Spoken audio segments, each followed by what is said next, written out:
welcome back live streamers sa ating Plan 40, Day 14. And I just want to congratulate everyone na hanggang ngayon nandito tayo at napapatuloy. And we keep pushing through, we keep moving forward na matapos talaga itong Plan 40. And we know na may magandang gagawin sa Lord after this. And before we start, let's start with the prayer. Yes, Father in heaven, we thank you, Lord, sa araw na ito. Thank you, Lord, sa privilege na binigay mo sa amin na mapag-aralan ng iyong salita. Panginoon, nawa nga po, ikaw ang siyang kumilos sa araw na ito. I-reveal mo, O Lord God, sa amin yung mga gusto mong i-reveal. Ipaalam, O Panginoon, ipaintindi, O Lord God. Lord, maraming salamat dahil talagang ikaw yung nagiging kalakasan namin sa araw-araw. And we know, Lord God, na kahit na in every sides, O Panginoon, ay tumitira ang kalaban ng Panginoon. We know, Lord God, that we are protected by you. You are our shield, you are our strength. And we know, Lord God, na itatawid mo kami. So, matatapos po namin tong Plan 40 dahil ikaw ang kasama namin. And we thank you, O Lord God, dahil we claim victory, O Panginoon. We declare, O Lord God, na there's answered prayers, O Panginoon, pagkatapos ng Plan 40. And Lord, thank you dahil ikaw ang siyang gumagamit sa amin. Patuloy mo kaming gamitin para ipahiwatig yung mga gusto mong ipahiwatig, O Lord, at ipaalam, O Lord God. And as we dig deeper, O Lord, sa inyong salita, nawa nga po ay talagang may apply namin to sa aming buhay Kristiyano. Magampanan po talaga namin ito, O Lord God, at ma-please ka namin, at ma-honor ka namin, O Lord God, at maitaas ka namin sa buhay namin, at mag-glorify ka namin, O Lord. Once again, O Lord God, we thank you. In Jesus' mighty name we pray. Amen. And ang napili kong verse for today is yung Isaiah 52, verse 9. Ang sabi dito, burst into songs of joy together, you ruins of Jerusalem. For the Lord has comforted His people. He has redeemed Jerusalem. Again, I will read it. He has redeemed Jerusalem. So, kaya ito yung napili kong verse is dahil kasi yung music team, nasa book of Isaiah na. And napaka-interesting ng book na to kasi dito natin makikita talaga kung gaano yung patient ni Lord at understanding ni Lord sa mga anak niya. Na kahit matitigas yung ulo, kahit paulit-ulit yung ginagawang kasalanan, yung love, tsaka yung forgiveness ni Lord sa mga anak niya ay nandoon. Hindi nawawala. And nagbigay pa siya ng assurance at ng promise na talagang i-restore niya yung Jerusalem. Ibabalik niya yung glory at power ng Jerusalem, ng nation na to. And yun nga, katulad sa atin, si Lord, ganun din yung gagawin niya sa buhay natin for sure. And sabi nga, bago magkaroon ng restoration, di mangyayari yung restoration kung walang breaking.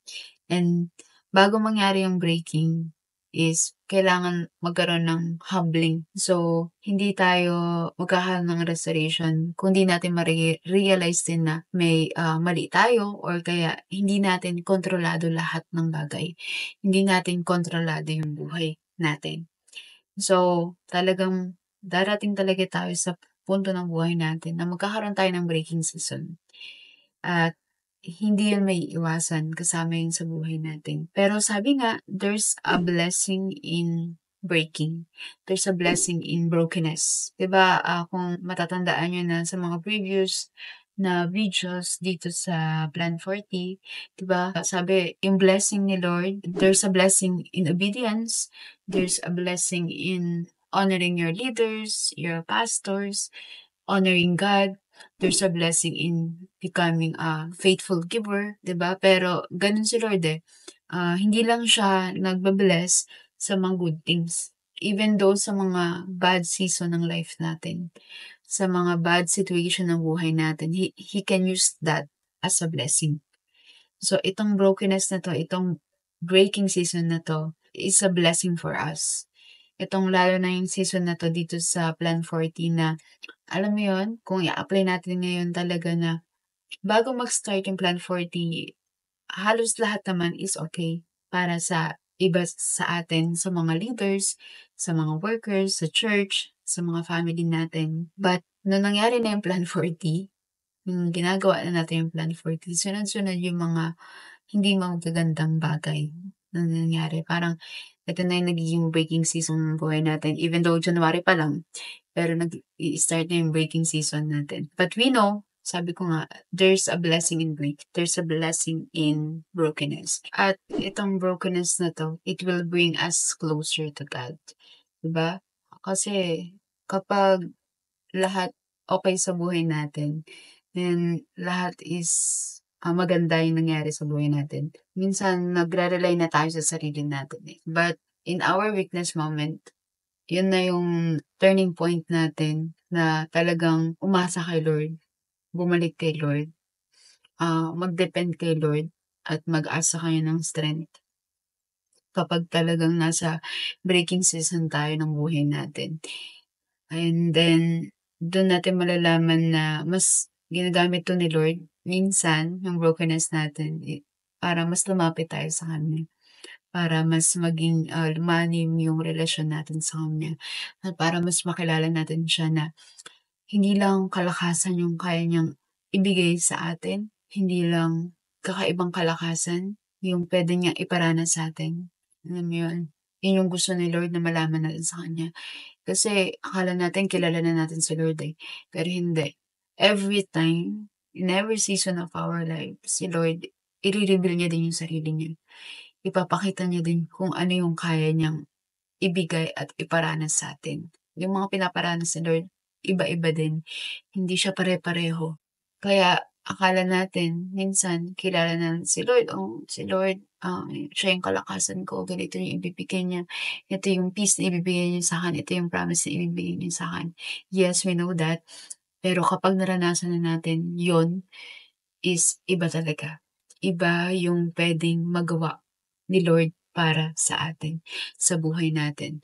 And then itong brokenness din na 'to, itong breaking season na 'to, it will prepare us for a greater things. Amen? So, talagang ire-ready tayo. Itong breaking season na 'to is, may kapalit na pagpapala. Alam mo yun na, akala natin na ano 'to, eh, minsan akala natin distraction 'to, pero it's actually a preparation for something greater sa buhay natin na na katulad ng seed, 'di ba? Minsan kailangan may mga seed na kailangan mong i-break, i-open, and then bago mo sila itanim para mag-grow sila at maging matibay na puno. Pero bago mangyari yon, there's a lot of process bago sila maging puno. So, gano'n din sa'tin. We must, dumaan sa season ng breaking, season ng growing, season ng buhay natin para mag-matured. So, kapag lahat yun nalagpasan na natin, napagdaanan natin, for sure, alam natin na matibay na yung pananampalataya natin kay Lord, na kahit anong bagyo, kahit na anong testing sa buhay ang mangyari, hindi na tayo gano'n na yung full potential natin talaga is ilalabas ni Lord sa breaking season, na akala natin hanggang dun lang tayo, pero hindi. Sa breaking season din na 'to, ipu-push talaga tayo ni Lord na mas maging matibay at mas maging malakas. Yun ang totoo, kasi kailangan natin every time na maging, mas malakas sa pananampalataya natin. And then, naalala ko lang din yung kwento dito ni ano, ni Joseph the Dreamer, 'di ba, kung karamihan naman sa'tin alam natin yun na nung binenta siya ng mga kapatid niya, nakulong siya. Pero lahat ng yun nangyari sa buhay niya is a preparation para maging, siya yung pinakamagamit sa Egypt at magkaroon ng power, ng control sa Egypt. Siya yung ginamit ni Lord. So, hindi mo sa'tin talaga, hindi natin mai-imagine o maiisip kung ano talaga yung plano ni Lord sa buhay natin. We just need to trust Him and have faith in Him na may maganda siyang, gagawin sa buhay natin.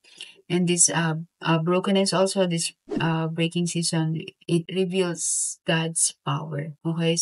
Yun nga, akala nga natin na kilala natin si Lord, and then akala din natin na kaya na nating gawin lahat ng bagay. Kaya na natin gawin yung mga akala natin kaya natin lampasan yung mga bagay sa buhay pero hindi. In every season of our lives, in good things and bad things, kailangan natin yung power ni Lord sa buhay natin.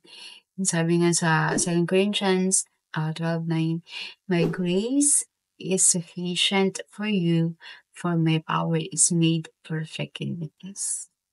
Amen. If my grace is sufficient for you, for my power is made perfect in weakness. So, yun talaga. Kapag nasa breaking season tayo, wala tayong ibang kakapitan, kundi yung si Lord lang. Yung kalakasan niya, yung kapangyarihan niya sa buhay natin, kung ano yung kaya niya magawa sa buhay natin. And then, itong breaking season na to, ito talaga yung magpaparealize sa atin kung gaano tayo kahina na tao lang tayo at kailangan natin sila na ipaparealize sa atin ito na hindi natin kontrolado lahat, na hindi natin makakaya lahat. Kaya kailangan natin umasa palagi sa Panginoon. Kailangan natin laging makinig sa mga gusto niyang ipaalam sa atin, ipagawa sa atin. And then, huwag tayong matakot. Ayun. Huwag tayong matakot na dumaan sa mga ganitong season ng buhay natin kasi kailangan natin to para mas lumago, mas mag-matured, mas mag-level up yung faith natin. Kasi kung magiging stagnant lang, kung lagi lang natin ipag-pray kay Lord is the same thing lang, na hindi tayo magiging matibay. Hindi tayo uusad. Walang mababago. Walang matatransform sa buhay natin kung gusto lang natin is magstay sa anong level ng faith natin. So, in every season ng buhay natin as a Christian, sa walk natin spiritually, kailangan nagle-level up. Kailangan mas lumalalim tayo.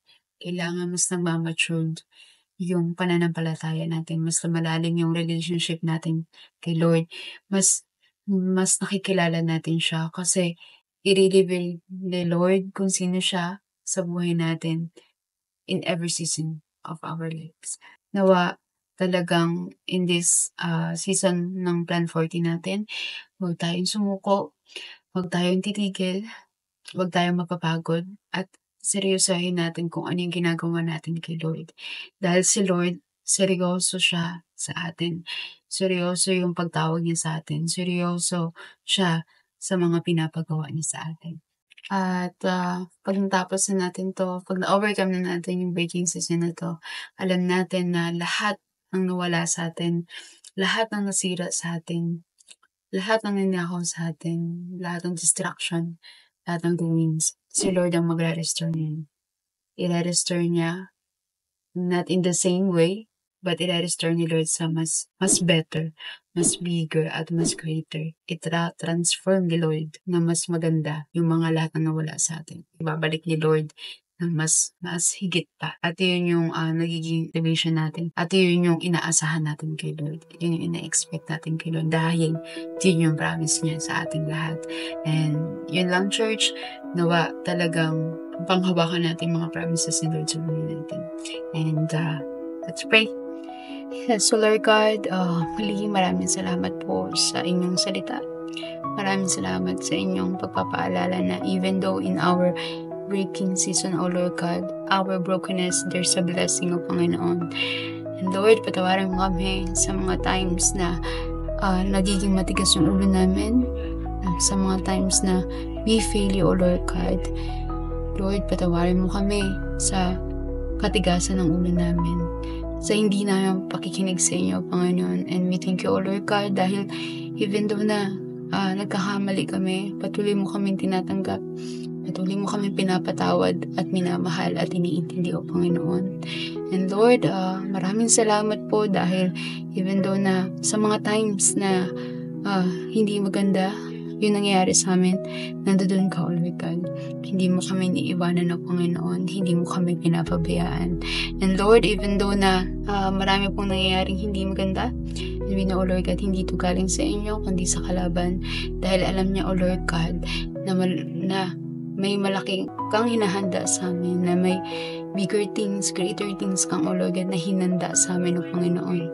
And we know, O Lord God, na this season, after this Plan 40, O Lord God, we know, O Lord God, that you will answer our prayers.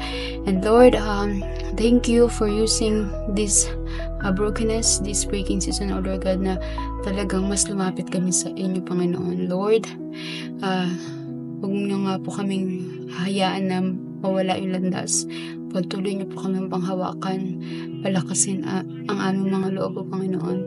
Dahil hindi po namin to kakayanin kung kami lang, O Lord. Kailangan namin ikaw, kailangan namin ng iyong presensya, kailangan po namin ng iyong kalakasan, ang inyong paggabay, O Panginoon. And Lord, alam po namin na after this breaking season, after this brokenness, we know, Lord God, there's a breakthrough. We know, Lord God, there's more opportunities, O Panginoon, na darating. There's more blessings na darating, O Lord God, mag-overflow sa bawat buhay ng bawat isa. And we know, Lord God, after breaking season, magiging mas malalim yung relationship namin sa inyo. At talagang mas makikilala namin kung sino ka, O Panginoon. Muli, O Lord God, we thank you because tinawag mo kami mga anak mo. Tinanggap mo kami, O Lord God.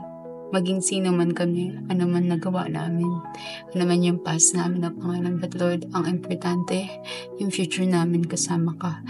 Again, O Lord God, patuloy niyo po kami samahan hanggang matapos po yung Plan 40, hanggang sa mga prayer po namin at sa buong taon, O Lord God, at sa mga susunod pang taon ng aming Plan 40, O Lord God. Alam po namin na bawat Plan 40, O Lord, may gagawin ka. And muli, O Lord God, we surrender everything to you, O Lord. And I pray, O Lord God, para sa church, para sa aming mga leaders, sa aming mga pastor, O Lord, sa aming family, sa aming cell group, O Lord God. Lahat po ito ay sinasurrender namin sa inyo. And we thank you, O Lord God.